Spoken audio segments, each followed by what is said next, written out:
Experts की बात निकली तो आइए हमारे साथ जो बड़ा पैनल जुड़ा है उससे आपका परिचय करा देते हैं। बंसल जी, कुणाल जी तो हैं ही, साथ ही सुमित बगड़िया, मेहुल कोठारी जी भी हमारे साथ शो में शामिल हो चुके हैं। जैन साहब और आशु मदान सर जुड़ चुके हैं और साथ ही सच्चिदानंद उत्तेकर भी हमारे साथ हैं। गुड आफ्टरनून जेंटलमैन, आप सबका बहुत बहुत स्वागत है। सचिन जी के लिए एक बिल्कुल BTS डबल टी का।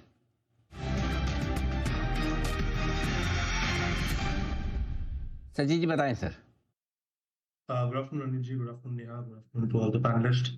अनिल जी, यहाँ पर बैंकिंग में अच्छी शुरुआत हुई है। मुझे लग रहा है जिस तरीके से सारे बैंक्स में थोड़ी सी स्टेबिलिटी आई है, यहाँ पर मुझे लग रहा है अगले कुछ हफ्ते इंटरेस्टिंग हो सकते हैं। स्पेशली अगर हम थोड़े से मिड साइज बैंक्स देखें तो वहाँ पर कैनरा बैंक में एक कॉन्ट्रैक्टिंग ट्रायंगल फॉर्मेशन है। लंबे चार्ट पे अगर हम इसकी रेंज देखें तो लगभग 104 से लेकर 114 तक की एक वाइड रेंज रही है। बट जिस कॉन्फिडेंस से इसने 104 के आसपास एक बेस बनाया था, वहीं से एक higher top higher bottom sequence या फिर एक बुलिश सीक्वेंस इवॉल्व हुई है। मुझे लग रहा है जल्दी ये पर्टिकुलर स्टॉक 114 लेवल को भी पार कर देगा। सो ट्रेडिंग के लिहाज से 114 के टारगेट के लिए तो यहाँ पर लॉन्ग पोजीशंस आपको बनानी है।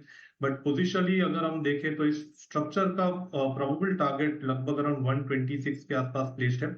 तो यहाँ पर कैनरा बैंक के फ्यूचर में खरीदारी करने की सलाह होगी। स्टॉप लॉस आपको 109 पे लगाना है ऑन क्लोजिंग बेसिस। पहला टारगेट होगा ट्रेडिंग के लिहाज से 114 का, सेकंड टारगेट होगा अराउंड 116 का। बट पोजिशनली मुझे लग रहा है ये रैली यहाँ पर अनफोल्ड होनी चाहिए on the bullish side towards 126। Perfect, ये है आपके लिए पूरा एक्शन। आइए सचिन जी का भी एक बिल्कुल और तैयार BTS डबल टी का।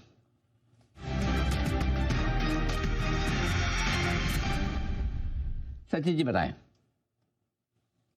अरुण जी, हेल्थकेयर स्टॉक्स में अच्छी चाल है। इनफैक्ट यहाँ पर अपोलो हॉस्पिटल में तो ऑलरेडी एक रिबाउंड हो चुका है। अभी वोकार्ड में भी काफी अच्छा ट्रैक्शन आ रहा है। बट जिस तरीके से एफएनओ में डेटा है, मुझे लग रहा है मैक्स हेल्थ केयर में भी एक बेस बिल्डिंग एक्शन हो चुकी है।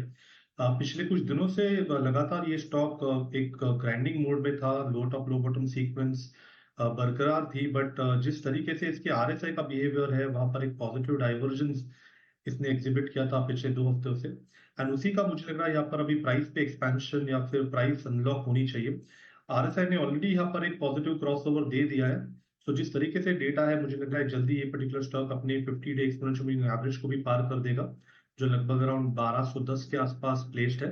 सो ट्रेडिंग के लिहाज से पहला टारगेट होगा अराउंड 1210 का, सेकंड टारगेट होगा अराउंड 1265 का। खरीदारी करने की सलाह है मैक्स हेल्थ केयर के फ्यूचर्स में। एंड स्टॉप लॉस आपको यहाँ से लगभग अराउंड 1166 पे लगाना है ऑन क्लोजिंग बेसिस। 1166 का स्टॉप लॉस खरीदे मैक्स हेल्थ केयर में। और धमकाया बंसल जी ने, उनसे ज्यादा कॉल आ चुकी है। बिल्कुल BTS डबल टी का मैं बताता हूँ किसके लिए बाद में।